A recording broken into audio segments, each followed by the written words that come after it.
Hi అండి, అందరికీ నమస్తే. జూన్ నెలలో షష్ఠి ఎప్పుడు వచ్చింది, షష్ఠి తేదీ, తిథి, సమయం, ఆచారాలు మరియు ప్రాముఖ్యత గురించి అన్నీ కూడా వివరంగా తెలుసుకుందాం. అంతకంటే ముందు మన ఛానల్ కొత్తగా చూసేవారంటే కానీ ఛానల్ సబ్స్క్రైబ్ చేసుకొని ఛానల్లోకి వెళ్ళి వీడియోస్ అన్నీ కూడా చూడండి. ఎలా ఉన్నాయి ఏంటి అనేది కామెంట్ చేయండి. ఇప్పుడైతే మనం షష్ఠి పూజ గురించి అన్నీ కూడా వివరంగా తెలుసుకుందాము. షష్ఠి అనేది 2025 జూన్ 1వ తారీఖున వచ్చింది. షష్ఠి తిథి సమయం 2025 మే 31 రాత్రి 8:15 ప్రారంభమయ్యి 2025 జూన్ 1వ తారీఖున రాత్రి 8 గంటలకు ముగుస్తుంది.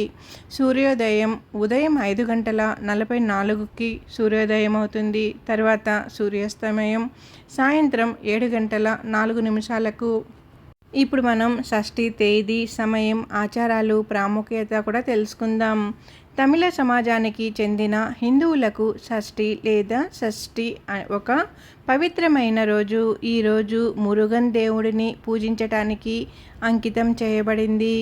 ఈ రోజున మురుగ భక్తులకు తమ ప్రభువును ప్రసన్నం చేసుకోవటానికి సంతోషకరమైన రోజు. సంపన్నమైన జీవితం కోసం ఆయన ఆశీస్సులను కోరుతూ ఉపవాసం ఉంటారు. సాంప్రదాయ హిందూ క్యాలెండర్లో ప్రతి చాంద్రమాన నెలలో ప్రతి చాంద్రమాన పక్షంలో 6వ రోజున అంటే శుక్లపక్షం చంద్రుడు క్షీణిస్తున్న దశ మరియు కృష్ణపక్షం చంద్రుడు క్షీణిస్తున్న దశ నాడు షష్ఠిని జరుపుకుంటారు. ఈ విధంగా ప్రతి నెల 2 సార్లు షష్ఠి వస్తుంది. అయితే కృష్ణపక్షంలో వచ్చే షష్ఠి సుబ్రహ్మణ్య లేదా మురుగన్ భగవానునితో ముడిపడి ఉంటుంది. షష్ఠి ఆచారాలు. ఉపవాసం అనేది ఆ రోజు అత్యంత ముఖ్యమైన ఆచారం. షష్ఠి నాడు భక్తులు మురుగన్ దేవుడిని ప్రసన్నం చేసుకోవటానికి పాక్షిక లేదా పూర్తి ఉపవాసం ఆచరిస్తారు. షష్ఠి వ్రతం సూర్యోదయ సమయంలో ప్రారంభమైన మరుసటి రోజు సూర్య భగవానుడికి ప్రార్థనలు చేసిన తర్వాత ముగిస్తుంది. వ్రతాన్ని కఠినంగా పాటించేవారు 24 గంటల పాటు పూర్తిగా ఆహారం తినరు. పండ్లు తినడం ద్వారా పాక్షిక ఉపవాసం చేయవచ్చు. ఆరోగ్య సమస్యలు ఉన్నవారు పగటిపూట ఒకే భోజనం తినడం ద్వారా కూడా షష్ఠి ఉపవాసం ఉండవచ్చు. షష్ఠి వ్రతాన్ని ఆచరించే వ్యక్తి ఆ రోజున కొన్ని సుగంధ ద్రవ్యాలు తినకూడదు. మాంసాహారం తినడం లాంటివి, మద్యం సేవించడం ఖచ్చితంగా నిషేధించబడుతుంది. షష్ఠి నాడు మురుగన్ భక్తులు స్కంద పురాణం కూడా చదువుతారు. ఇంకా స్కంద షష్ఠి కవచం పారాయణం చేస్తారు. ఈ రోజున సాయంత్రం మురుగన్ ఆలయాలకు సందర్శనం చేయడం చాలా శుభప్రదంగా భావిస్తారు. షష్ఠి యొక్క ప్రాముఖ్యత. షష్ఠి అనేది మురుగన్ దేవుడిని పూజించే రోజు. ఆయన హిందూ యుద్ధ దేవుడు. ఆయనను కార్తికేయ, సుబ్రహ్మణ్య, స్కంద కుమారస్వామి మరియు కుమారన్ వంటి వివిధ పేర్లతో పిలుస్తారు. మురుగన్ శివుడు మరియు పార్వతీ దంపతులకు కుమారుడు. దేవతల సైన్యానికి సైన్యాధిపతి. తమిళ జనాభా ఉన్న ప్రాంతంలో మురుగన్ను ప్రధానంగా పూజిస్తారు. మురుగన్ దేవుని 6 ముఖ్యమైన పుణ్యక్షేత్రాలు తమిళనాడులోనే ఉన్నాయి. హిందూ ఇతిహాసాల ప్రకారం మురుగన్ శూరపద్మన్ అనే రాక్షసుడిని షష్ఠి నాడు ఓడించాడట. షష్ఠి నాడు ప్రార్థనలు చేసి ఉపవాసం ఉండే వ్యక్తికి మురుగన్ భగవంతుని ఆశీస్సులు ఉదారంగా లభిస్తాయని నమ్ముతారు. సుబ్రహ్మణ్య షష్ఠి అనేది తారకాసురుడిని చంపే ఉద్దేశంతో జన్మించిన శివుని కుమారుడు కార్తికేయుడికి అంకితం చేయబడిన శుభప్రదమైన ఆచారం.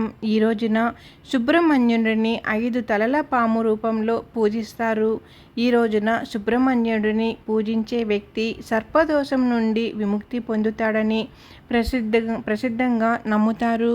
హిందూ పురాణాల ప్రకారం సుబ్రహ్మణ్యుడు దేవతల సైన్యాధ్యక్షుడు మరియు అన్ని దేవతల కంటే నిష్ఠాతుడు అని కూడా అంటారు.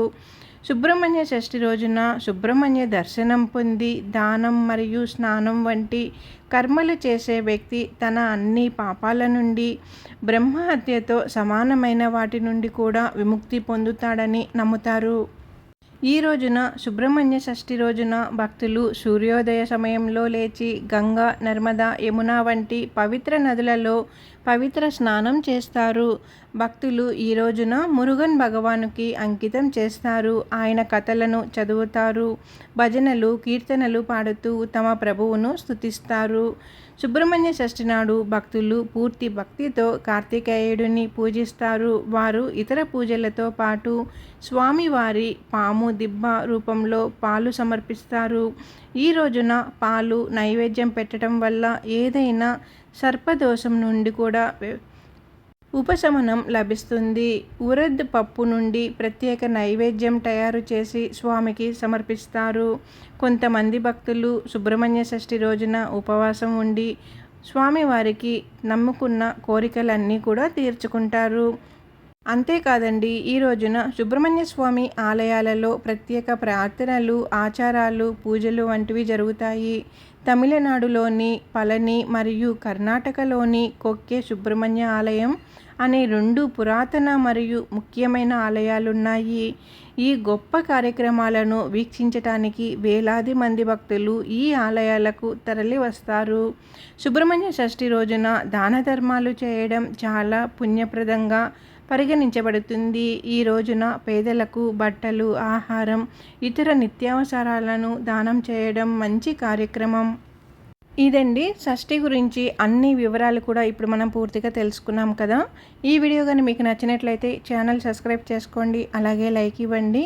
అందరూ చూస్తున్నారు, వ్యూస్ కూడా బాగానే వస్తున్నాయి, కానీ లైక్ చేయట్లేదండి. మీరు చేసిన లైక్ వల్ల ఈ వీడియో ఇంకొక నలుగురికి వెళ్తుంది. అందుకే ప్లీజ్ లైక్ చేయండి. అందరూ కూడా సబ్స్క్రైబ్ చేసుకోండి. ఓం సుబ్రహ్మణ్య స్వామియేన నమః. ఓం సుబ్రహ్మణ్య స్వామియేన నమః. ఓం సుబ్రహ్మణ్య స్వామియేన నమః. హరో హర హరో హర హరో హర.